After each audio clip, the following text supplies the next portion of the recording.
Peter Mettler, Entrevista, toma 1. How are they born, your projects? It came from ideas, concepts, needs, instincts, and what is the pre-processing before starting the shooting? Yeah, so that's quite a big question because different films have different strategies. But I could maybe generalize and say that all the trilogy of films, let's say Picture of Light, Gambling, and The End of Time, begin with either a concrete subject like the Northern Lights, or in the case of Gambling, got a theme like transcendence. And in the case of The End of Time, it was actually clouds. And I start to do research around those themes or ideas or subjects in a way to inform myself, to tune a kind of antennae, if you will, a perception that I then take with me when I go into the actual environment with the camera. So I'm not really working to a script, and often not even to a plan of what I will shoot, because I'm attracted to areas for thematic reasons, but then I'll then I'll explore those areas and discover things, and I'm very interested in that element of discovery. But because the things fit into a kind of premeditated research, I have a collection of material that I start to work in the editing room associatively. And as well, I will shoot and edit and start building the film in stages and build relationships that are thematic, that are narrative, and in many ways musical, because in the end the film functions a lot like a journey or a musical composition. If you have a methodology, or you just adaptate to the reality itself? Well, my methodology is really grows out of what I said in terms of the preparation, so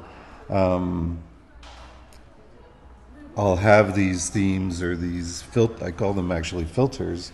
So if I go to Las Vegas with my set of themes, which in that case I can tell you what they were. They were the illusion of safety, transcendence, the denial of death, and our relationship to nature. They're four very big themes, obviously, but they're like filters on me or on the camera that help me detect what I want to shoot when I'm in that environment. If I find something that speaks to those themes, then I'll take it as a subject, and the kind of practical way that happens varies, because sometimes I'm by myself because I want to have the freedom to think, the freedom not to shoot, not to be organizing a crew the whole time.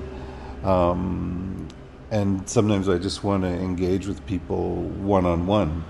So I'll have a camera where I can do the sound in the camera, or in the older days of analog, I would actually sometimes even but train somebody that I met along the way to, do very basic sound work.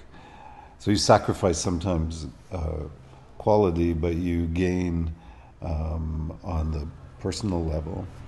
And then there's other shoots, like in India, where it's impossible to work like that because you're constantly surrounded by people and chaos. And I would have a sound recordist and an assistant camera, and then maybe even a liaison or a manager to help coordinate things. So expands and contracts in terms of the crew. And then in The End of Time, for example, I spent a lot of time in nature, probably more than any other film, because I found the cycles of nature, the observing of nature to be really pertinent to thinking about time, to observing time. As I said, it began with the idea of clouds, and and weather and time is the same word in many languages, and I think that's because you're watching the change. If you look at meteorology long enough, you become very aware of change, and that was my focus. But all that to say, I was interested in observing nature on my own with a camera. And these days, the digital cameras allow you to do that, and you can carry them a long way without suffering too much. So they're different schematics for different films. In your films, there is an almost perfect balance between nature, science, technology, and the human being itself. This relationship is in you in advance, arise during the shooting or of the film, or is set in the editing process. This relationship between this contrast, this dialectic concept. Well, I mean, it's hard to say what comes first, your imposition onto reality by making a film, or the reality imposing itself onto you.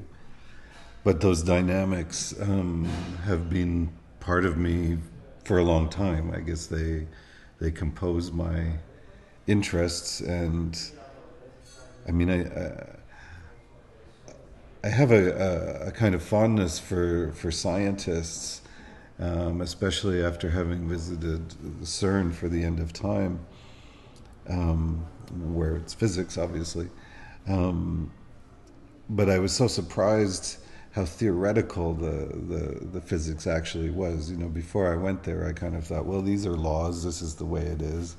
And then you start talking to them, and they talk about ideas like basic research, meaning that you explore for the sake of exploring, because even if your objective is to find the Higgs boson, and that's the kind of reason to create this experiment, along the way you're going to find all sorts of other relationships and associations and valuable things, maybe more valuable things.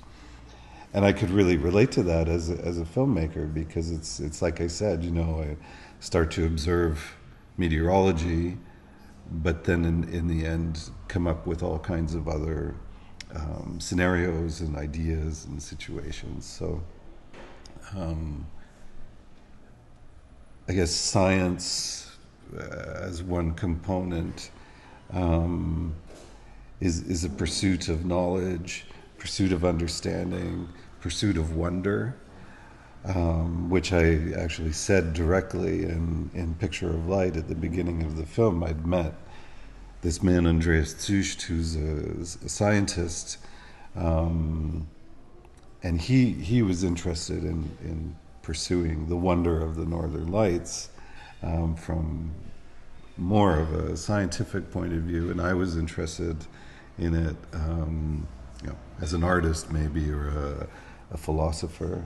So those things cross, they have more in common than one would think at the outset. We tend to think, science is very rational, and over here, and the arts are very, full of musing and poetry, but they actually relate to each other a lot, I think. And in terms of the spiritual aspect, I mean, I guess it's a lot to do with, like, what is your belief system? What is your relationship to the world? What is your relationship to nature? How do you engage with that? And I guess the spirit of creation, of living, of growing, of having a sentient perception is another partner in the exploration, that's just being alive in a way. In your films, one gets the impression that your identity you identify with most of your characters and that you feel very comfortable in different parts of the world. It is like a pantheistic and unifying feeling of the world and the universe. Did you have the same feeling? Your mixed roots have something to do with it, that you feel comfortable in any place because you came from different parts of the world? Your roots are from different parts of the world? Yeah, I imagine that has a lot to do with it.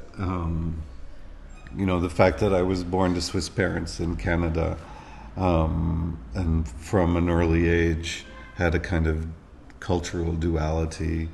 I had experiences in both continents that kept growing over time, and have continued obviously into my filmmaking, beginning with Césaire in quite a profound way.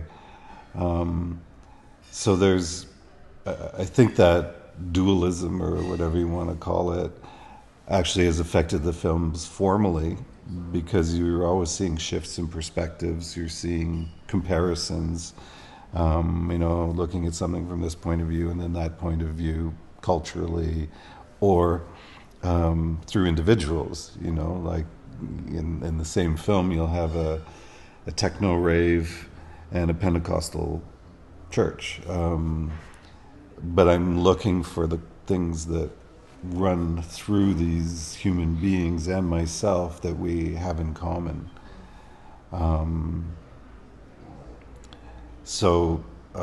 think, the second part of the question was, do I feel my roots have affected that? What was the first part of the question? It's about if you have the same feeling of the world is like a pantheistic and unified. You have the feeling of everything is the same, but in different parts of the world. Yeah, I mean, I guess that's the thing. I'm looking for the human commonalities through different cultures and different practices, like we talked about, like how does the scientist pursue wonder, how does the artist pursue wonder, or how do I pursue wonder, Yeah. In all your films there is a very powerful and absorbing sound design. How do you develop that work? I mean, do you have a previous idea, or is something that you make exclusively with your college in the edition process?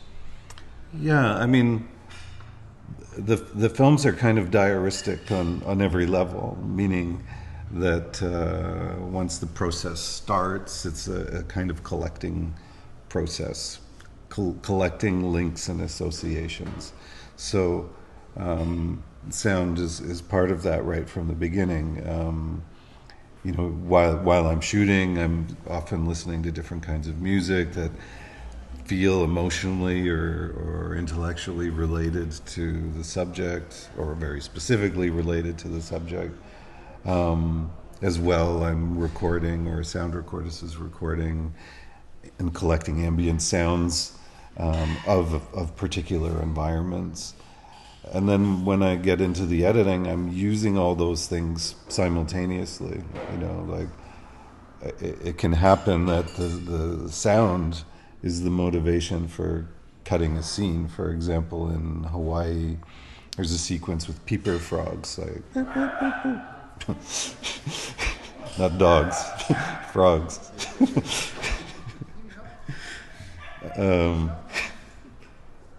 And peeper frogs, I mean, you don't know this, but you might know this, signify an invasive species in Hawaii. The first frogs came to Hawaii in plants imported by Walmart. That's how the story goes. But at night you hear them, it's deafening in places, And there's talk in the film about invasive species. And there's a sequence that the peeper frogs really motivated the idea, although you're looking at lava at night and stars and things, but that was the motivation, was the frogs. So it's always happening on parallel. The things are built together, the sound montage, the music, the narration, the picture, and it's this gradual building of a final composition. Yeah. Okay.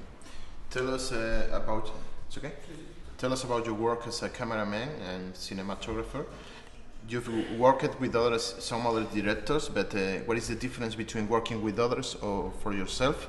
And why do you keep working yourself the camera in your films? I didn't start as a cameraman. I just started making films, and in film school,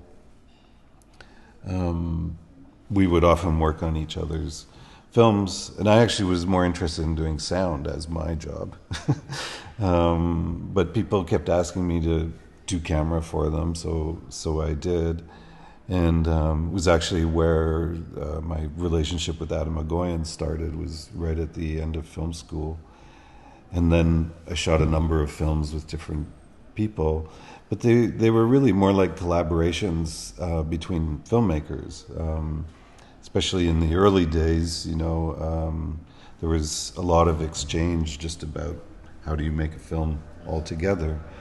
And like Bruce McDonald was editing with me, and he's a full-fledged filmmaker on his own, things like that. And Adam actually came from theater at that point and didn't have really a vocabulary in cinema, so I was really useful to him in that sense, and he was helpful to me in script sense, and so it was an exchange process.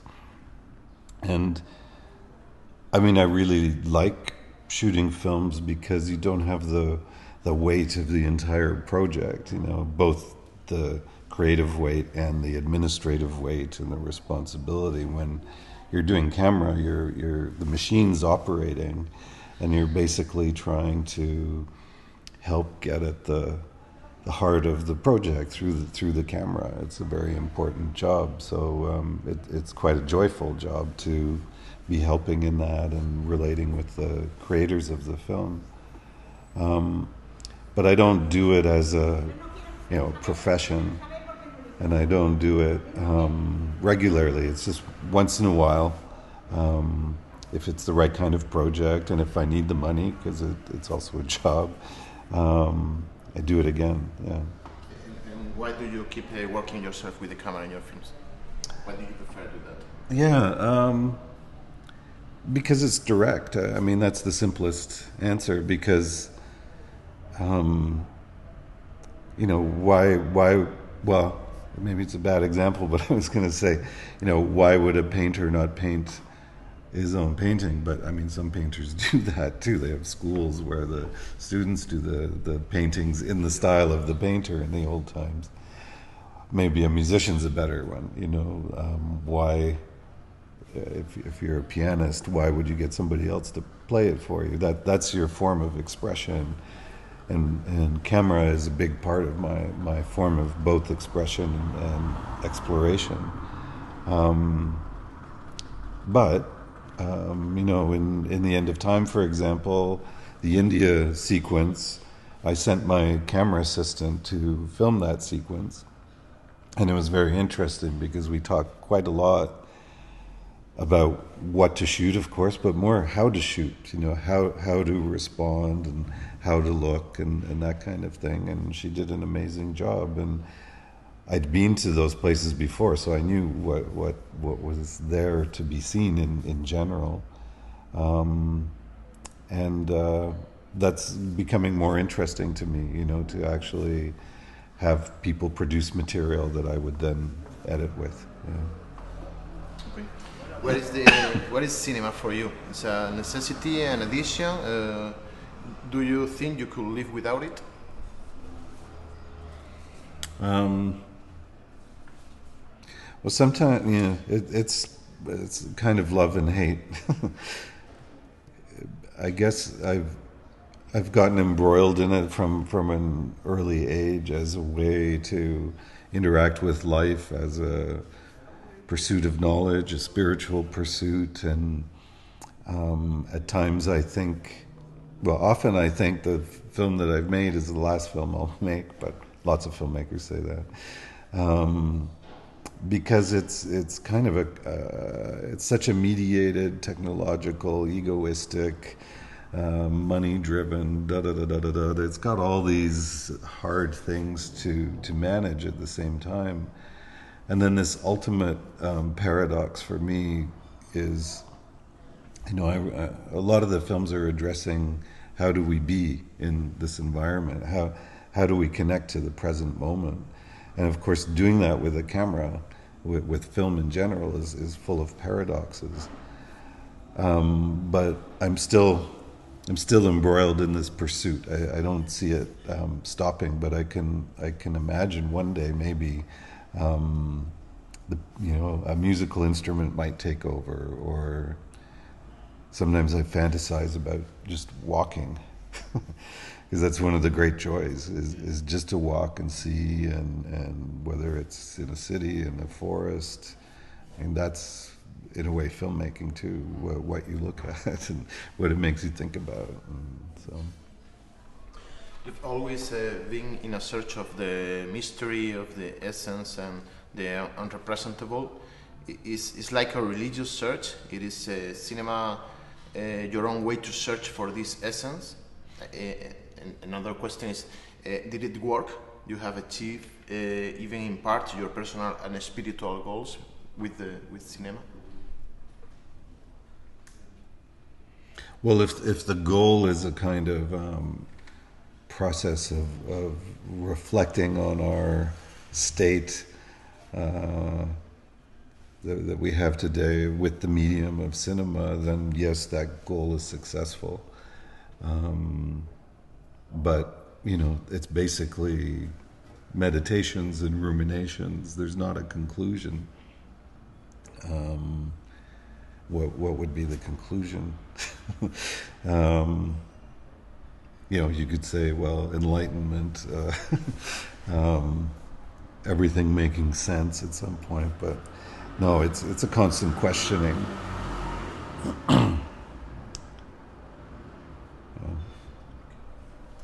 How do you survive to the constant struggle between reality and representation of the reality in cinema?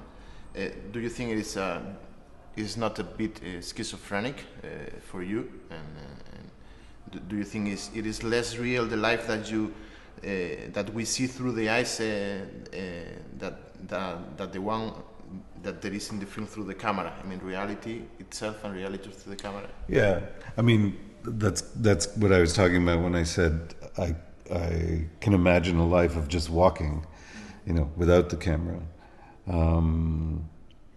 Because there is a not schizophrenic, but it's a different kind of engagement with reality if you're doing everything through a camera, through the filmmaking process. And of course you're working with this strange relationship of past, present, and future using a camera, because you're trying to connect to a moment, but in the process of connecting to that moment, you know, and the fact is that the material you're recording is for the future and is a reference to the past, and that it's going to form all your own personal memories. Your memories are going to be grouped according to the films that you've made, which is this engagement of recording. So it's absurd in a way, but it's absolutely apt for what's going on today with what technologies, not just for filmmakers, for the average person, are doing to our relationship to reality, of course, through the internet, through television, through the cell phone, through all the pictures we take. You know, it's this very distorted technological relationship to recording that is affecting how we are. And I'm embroiled in looking at that, in kind of processing that to understand more about how we see and who we are. So it's not that I like it that much. It's it's that that's the way it is, and somewhere in there are glimmers of enlightenment, of understanding. Oh, this is how we function today. You know?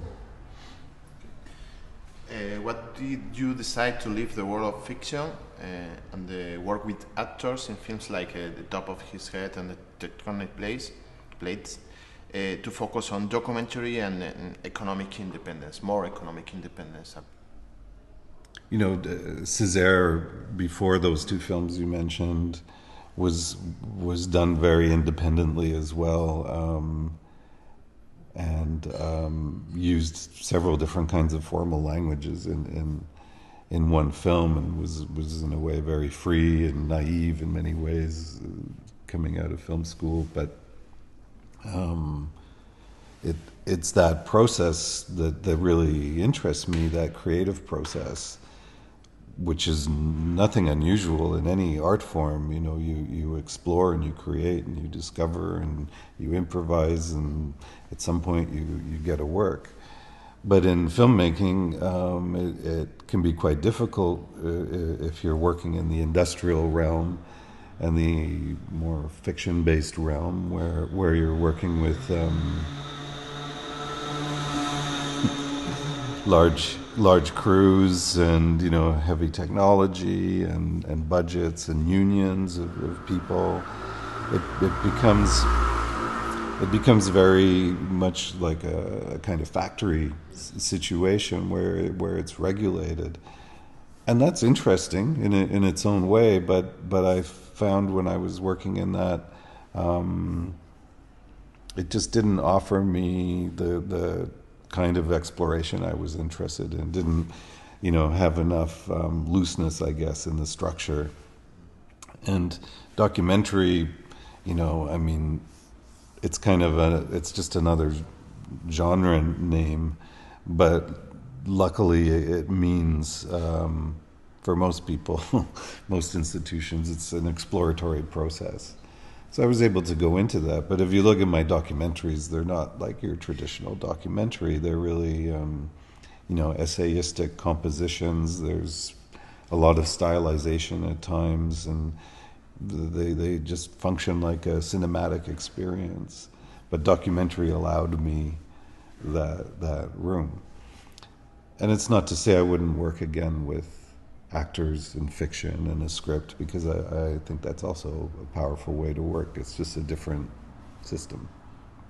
Okay. How do you see the future of films? We can see some glimpses of that in your search, in your movies, in your last movie. Tell us how do you see the future? Yeah, I'm sure there's many futures, many variations of where film will go.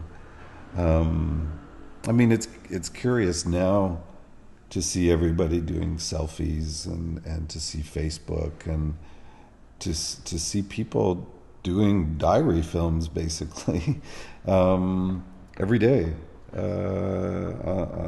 Every person has this identity, which 20, 30 years ago was a very particular cinematic expression that was exotic for the average person, and now the average person is doing this, and I think that's really interesting. But one of the things that you were suggesting from the end of time was a feeling, one feeling I have of where it can go, which is, we have so much imagery coming at us right now, and it's more and more possible, technologically speaking, to take that imagery and regurgitate it, to mix it, to recontextualize it, and to compress it and to layer it. And I've actually been doing stuff like that. There's a sequence at the end of time that is that. And I've been involved in software development that allows you to do that, and I've been taking it into a live performance context. But I can imagine that could develop to people who are just exploring the internet, that there could be an interface that allows you to, as we now surf or Google or whatever, you can get, maybe 4 streams of videos playing and have an interface that allows you to create your own mix of what that is, and pull some music onto it or sound, and really create more spontaneously with this kind of miasma of imagery that's coming at us. I think that's one possible thing that could happen. So it's not now the same public that 10 or 20 years ago, the public changed with the cinema also?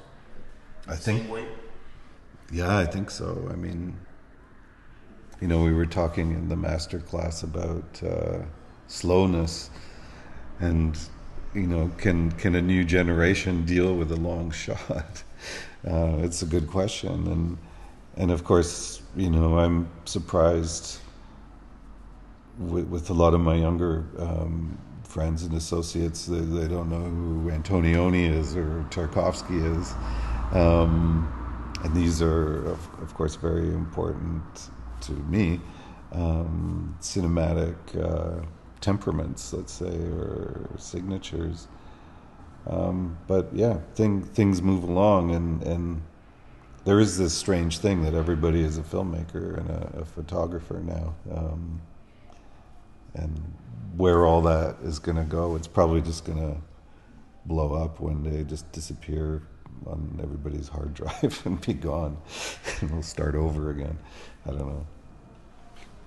So the last question is about your impression about DOCMA and this event, 3xDoc. And just want to know if do you feel comfortable with us here in Madrid? Of course. I mean, I feel very comfortable here. Very warm, enthusiastic hosts, and the audience has been really awake and you know, questioning, and feels very good. And I'm very happy, you know, for what DOCMA does in terms of an initiative to bring, I mean, interesting filmmaking, if I may say so, into you know, a very nice cinema, making it known to the public, and bringing a local filmmaker with a foreign filmmaker who aren't necessarily working the same ways, and finding a dialogue between them and commonalities and differences. I think it's very great initiatives that you're doing.